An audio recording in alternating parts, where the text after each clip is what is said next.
It's July 1773. Dr. John Fothergill is sitting in his London office looking at a shipping ledger. Fothergill is a wealthy physician, a botanist, and a prominent Quaker. He's looking at a list of imports coming from the American colonies, specifically beaver pelts.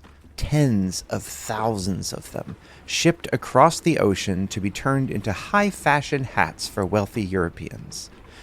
In the 1770s, the scientific community didn't really believe in extinction as we do now. They thought that God's creation was a perfect, unbreakable chain, and even if humans overhunted a species, God would just preserve them in some uninhabited corner of creation.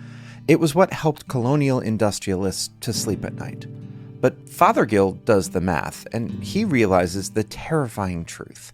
Human commerce is extracting resources at a rate that the Earth simply cannot survive. Fothergill isn't just watching this happen from afar either. He's actually bankrolling a massive botanical expedition in America, paying a young Quaker naturalist named William Bartram to explore the southern frontier. Fothergill writes a letter to Bartram with a chilling directive. He tells him to find and paint the American tortoises immediately. He fears that these slow-moving animals can't outrun the colonial sprawl, and he warns Bartram that as European settlements expand, these creatures will inevitably be, in his own words, extinguished. At a time when most people honestly believed that the Earth's resources were unlimited, Quakers were already waking up to the true reality. They were uniquely invested in environmental concern centuries before the modern environmental movement even began. But what fueled that early action wasn't just good feelings. It was a profoundly spiritual conviction that environmental exploitation bankrupts the soul as well as the natural world. 2.5 centuries later, Quakers are still standing against that exploitative industrial machine. In fact, we've featured several Quaker climate activists on this show this season. But today, we're looking behind the protests to the foundational beliefs that have fueled Quakers for centuries. We're looking at what happens when we remember our place in the ecosystem and how defending the dirt beneath our feet can actually bring our spirits back to life.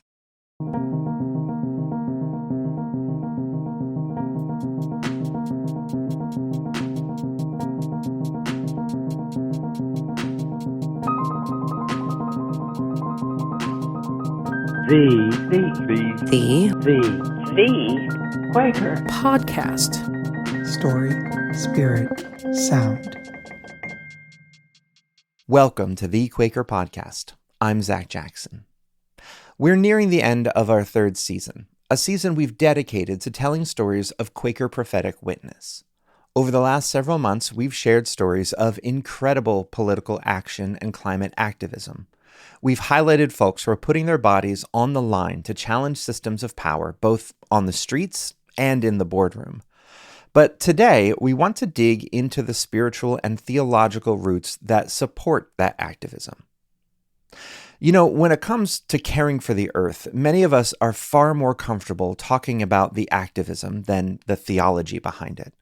We're quick to discuss policy or direct action or carbon footprints, but the word theology can just feel rigid or disconnected.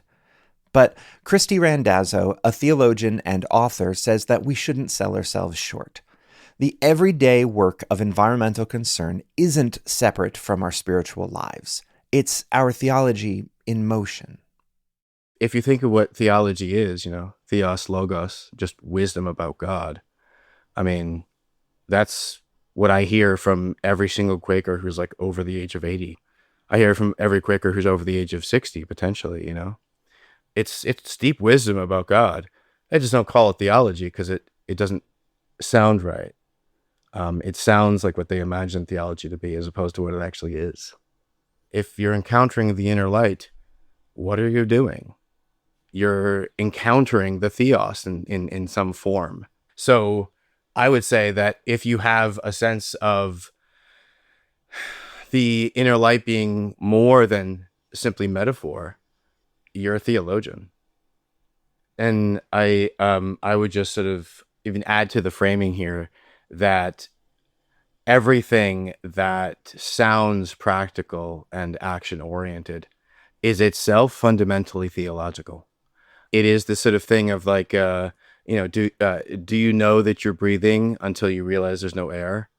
But that air we breathe is thick right now. It's heavy with anxiety. We live in a world where we are more connected by information and commerce than ever, but we have built lives that feel profoundly isolated from each other and the natural world. The world is fundamentally interconnected through information networks and logistical networks, and it's all interdependent, all interwoven. And so this idea makes sense at every single level, but then we somehow don't respond to it that way. And we don't really think of the fact that we are in an entire community that works when everyone at least acknowledges that they're a part of the community in the first place. That disconnect takes a profound toll, especially when we realize that treating the Earth as a separate, silent stage doesn't just harm the environment, it fractures our own society. Keith Runyon is the General Secretary of Quaker Earth Care Witness. He told me that the way that we treat the planet and the way that we treat each other are fundamentally connected. One of the things that Quaker Earth Care Witness really started saying in the 1990s was that there could be no such thing as peace on Earth without peace with Earth.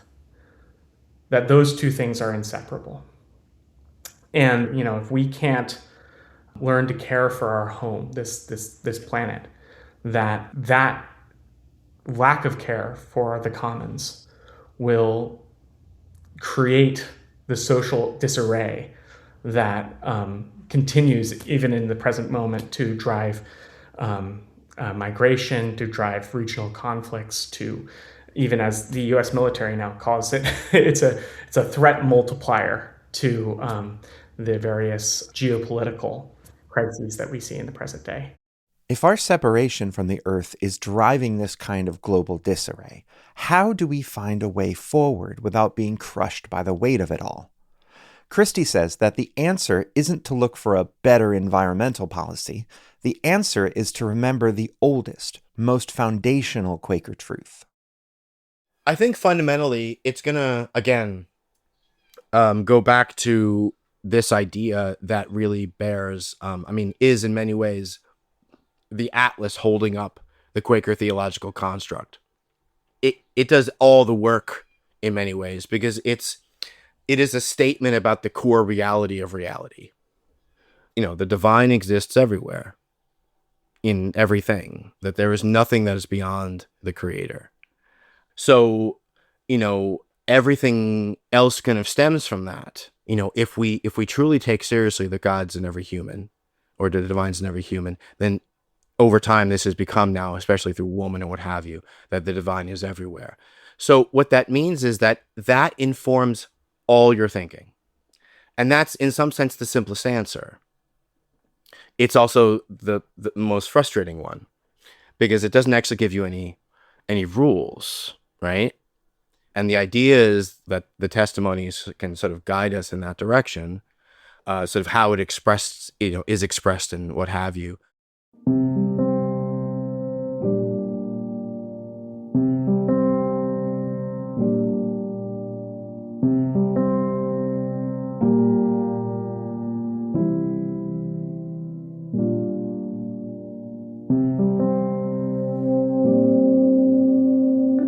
For a long time, the general religious approach to the environment was built on a worldview called stewardship, which even became a recognized Quaker testimony. The idea was that God appointed humanity to manage the earth like groundskeepers. But recently, many Quakers have realized that this top-down framework may actually be a part of the problem.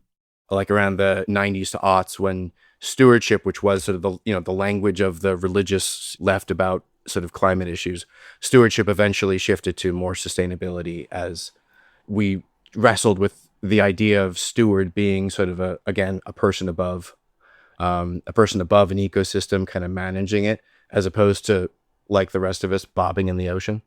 We are not above the ecosystem. We are bobbing in the ocean right alongside the rest of life.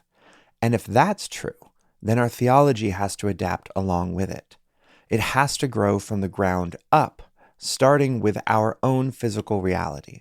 So if we talk about human experience being sort of the root of Quaker theology, then we begin from the experience of being rooted somewhere specific on earth. That is only one space. That is one where it has to be shared, that's fundamentally interdependent. I use the metaphor that we are trees by the river. So imagine yourself as a tree right by the riverbank.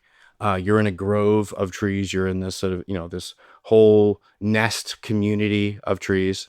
And that river, and the river I've been using because I live right next to it, is the Delaware River. So if you can think of the Delaware River, it is a whole watershed. It's in relationship to literally everything that its water touches. And it's in a relationship from the Catskills Mountains all the way down out to the Atlantic Ocean. And it touches 4 states and something like 50 million people. So it is an immense and densely populated and connected region and space, okay? So if we think about sort of, where we each individually are, we aren't just sort of the communities that we just live in and as a part of, but we're the whole watershed. We are impacted by everything that comes down. When we start to see ourselves as trees in a shared watershed, the illusion of separation dissolves. We are no longer the managers of a lifeless stage. We are participants in a living, breathing community. And when we stop trying to control the earth, we might just realize that the earth is trying to teach us. One of the things I think that is most important for us to understand is the greatest minister, the greatest healer that any of us have access to, the greatest transmitter of God's word is the earth herself. The natural world speaks to us. And if we slow down enough, there's this quote from Joanna Macy, the eco-theologian and spiritual writer, student of Thich Nhat Hanh. And she says, she extols people to act their age. She says, act your age. And then she says, 13.8 billion years. Act your age. Your body is part of a single unbroken chain of events that the memory, the wisdom that is embodied in your cellular architecture that has survived 4 billion years of evolution, right? 13.8 billion years of cosmic evolution.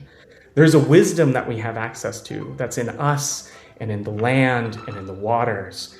And when we get enough out of the way, as we would put it in Quaker sense, when we surrender, when we become obedient, we can become a vessel for that more prophetic ministry.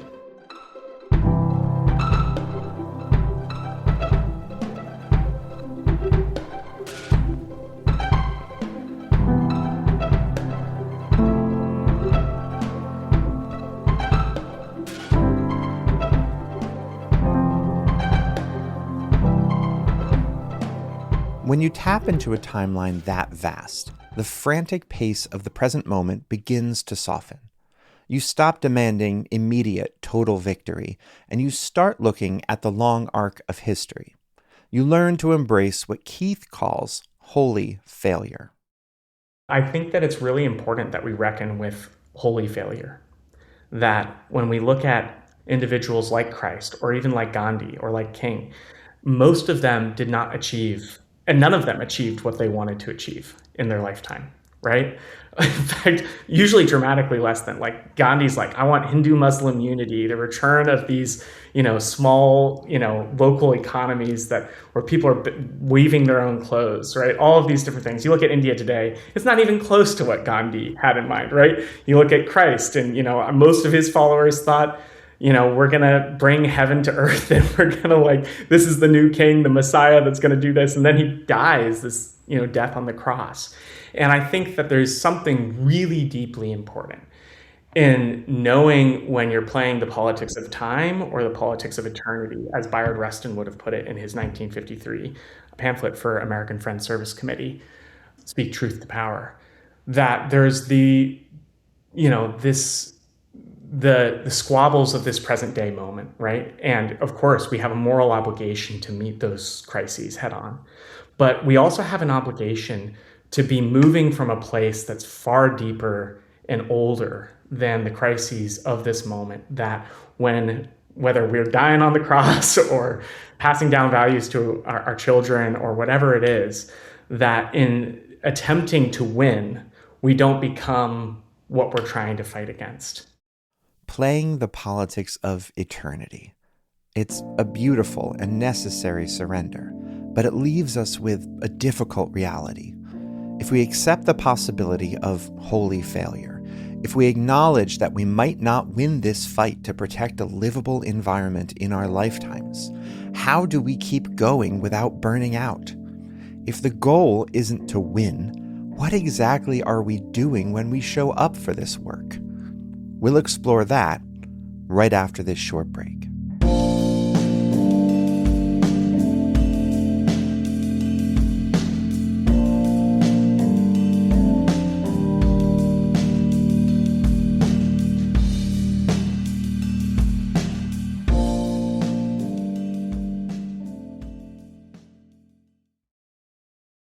Hey friends, mark your calendars for World Quaker Day on October 4th. This year's theme is Let Peace Be Among Us, drawn from Hebrews 12:14. And honestly, it feels less like a suggestion and more like a necessity right now. To mark the day, the Friends World Committee for Consultation is doing something remarkably ambitious, a massive global online meeting for worship. It's a chance to bridge time zones and traditions, to be in a shared digital worship that stretches around the entire world. So save October 4th in your calendar and start talking with your local meetings or friends' church about joining together in this global meeting for worship. You can go to worldquakerday.org to find more information and to download a poster to display at your meeting or friend's church. Join friends around the world this October 4th and let peace be among us. To find out more information and discover other ways to take part in World Quaker Day, you can go to worldquakerday.org. Again, that's worldquakerday.org. And now, back to the show. Welcome back. Before the break, we were wrestling with the sheer scale of the environmental crisis. If we embrace holy failure and accept that we might not win this struggle in our lifetimes, how do we keep showing up for it? If the goal isn't necessarily to win, then what is it?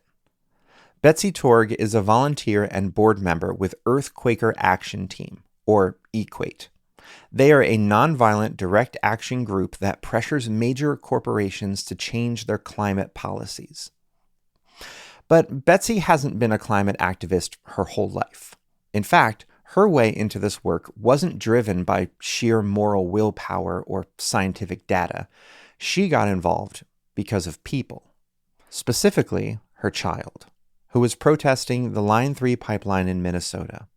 You might remember another prominent Quaker activist, Eileen Flanagan, who joined us earlier this season to talk about this very protest. When Eileen told Betsy that she was driving out to that protest camp, Betsy felt a sudden spiritual pull to go with her. There was all different kinds of actions happening out there. I participated in a green level action, which is where you're not risking arrest, and met some of the indigenous people that live out there and learned about the impact of this pipeline on the water, on the land, on their indigenous treaty rights. And it was very powerful. And I came back here and then learned that Vanguard was a major investor in Enbridge, the company putting in the pipeline, and a major investor in Enbridge who was also like financing the violence against activists. So it was very much a spiritual calling to go out there, and then coming back and learning that my own investments were financing the environmental violence and the activist violence where I just come from. And so Earth Quaker Action Team had just launched this campaign, and I felt called to get involved because I couldn't in good conscience continue to hold my investments there, having met people that were impacted and seeing the impact of what was going on. When Betsy stood by that water and met the people whose lives were on the line, the illusion of separation shattered. She realized that her bank account in Pennsylvania was physically connected to the suffering in Minnesota. That realization can easily lead to paralysis, but instead of letting the weight of the whole world crush her, Betsy leaned on a deeply rooted practice of discernment, focusing only on the piece of work that she was being called to do. One of the things that really keeps me going is someone said, when you're really trying to sort out like what to do, and someone said they asked themselves the question, what is mine to do and what would love have me do? And so when I reach the time and it's just like overwhelming, where can I take action? It's like, what is mine to do? Like, what is right in front of me that I can tap into and take some sort of action? That helps me a lot.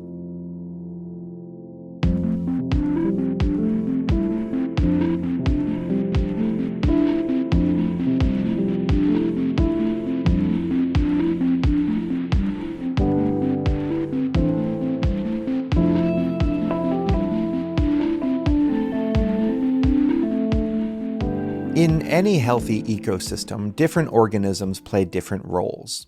The same is true for the ecosystem of activism. We don't all have to chain ourselves to a pipeline. There are rebels, but there's also advocates, organizers, and helpers. For some Quakers, the work right in front of them is the quiet, restorative role of the helper. Keith Runyon's organization, Quaker Earth Care Witness, is piloting a new program later this year, offering resources and encouragement for local meetings to recommit themselves to the places that they call home.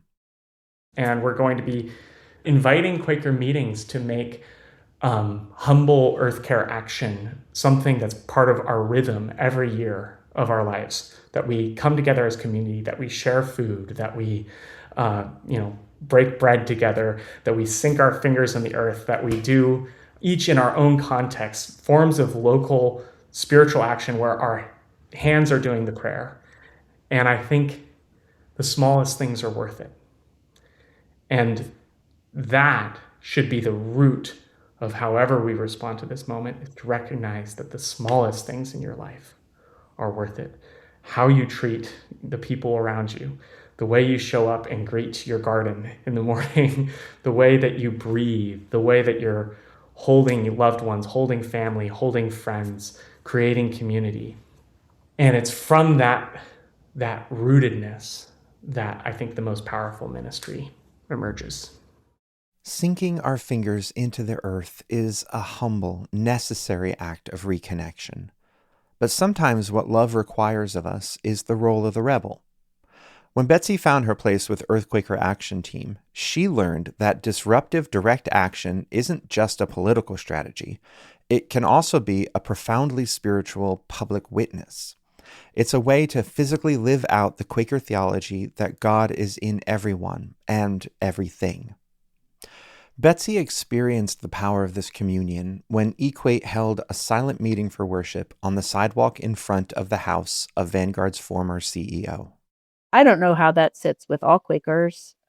Maybe there are some that think like, oh, meeting for worship shouldn't be used as an action. It's a flashy tactic or something. But that I will say, in my experience with Earthquaker Action Team, it is not that. It is truly worship. People are truly engaging in worship. And I know at that particular action in front of Buckley's house, it was super powerful. Like I was feeling the presence of the folks that I had met in Minnesota who were fighting against the pipeline there. I felt the presence of the frontline community in Chester that I shared about. There were Quakers online with us, knowing that their spirits were gathering together with us. And there were Quakers all the way across the ocean in England that were in worship with us. So it just was really super powerful to know that it wasn't just about us Quaker. It was about us there locally, but it was about something so much bigger than that.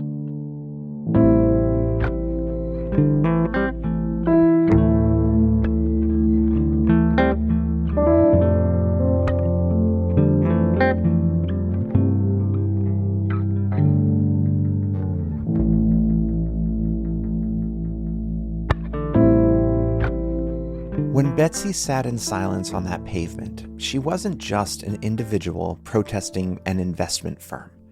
She was part of a global living breath. Whether it's a massive public protest, planting a community garden, or doing the quiet chores of daily life, the theological why remains exactly the same. I'd argue that it's continuing to do the rituals that you might think are kind of waste of time, but you do anyway. It's continuously, separating the recycling, even though you're not entirely sure if it's going to go in a bin to China, dumped in West Virginia. Who knows? It's these small things. Not because I think these small things add up over time, but they do. Teaspoons of sand are still teaspoons, but I think it's more of the fact that what Quaker religion, what the Quaker way is about, is framing a way of living, a way of being, where you are bound by thinking about others beyond than yourself. So it is this idea that you're going to, keep doing things like taking the recycling out, because that builds in you a sense of you're actually connected to someone other than yourself. It's really, it seems small, but it's these small things that accrue. It's a tiny thing, but it builds in you a much greater thing, which is this sense of being connected with those around you. So it's this ritual of continuously reminding yourself that you're connected to those around you. And the more that you do that, the more others see that, the more that the work will be more successful because you're coming from the right place with it. We do these things to remember. We don't take out the recycling or protest outside a corporate headquarters just to save the earth as if it is some separate, helpless, lifeless rock that we just so happen to live on. We do them to cure our own spiritual isolation. We do them to remember that we aren't standing alone on an empty stage. We are a living, breathing part of what Christy Randazzo calls the divine ecosystem. And defending the soil beneath our feet is just another way of coming home.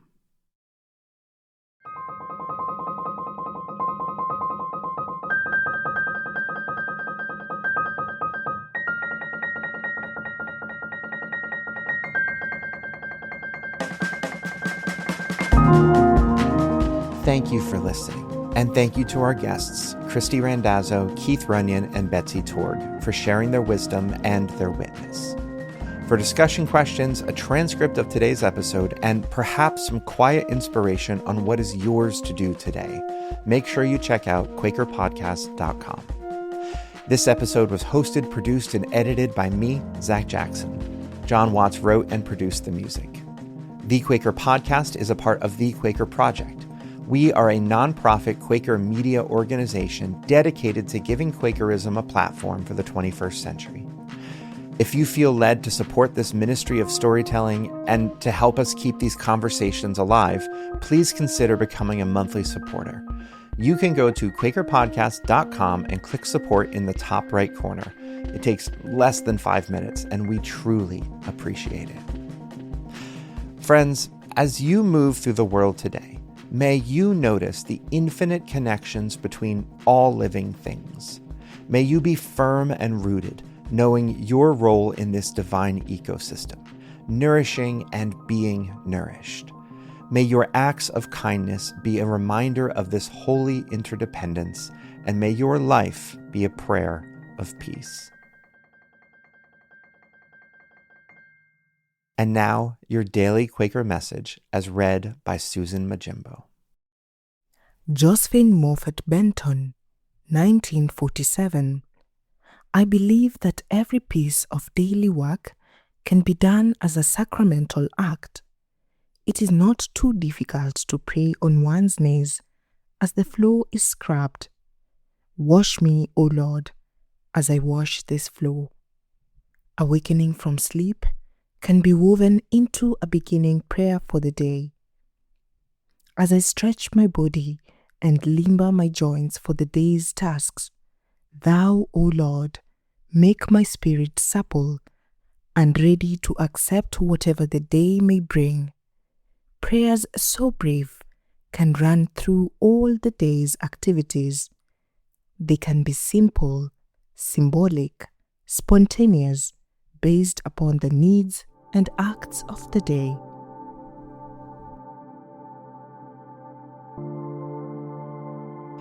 To get Quaker wisdom in your inbox every day, go to dailyquaker.com. That's dailyquaker.com.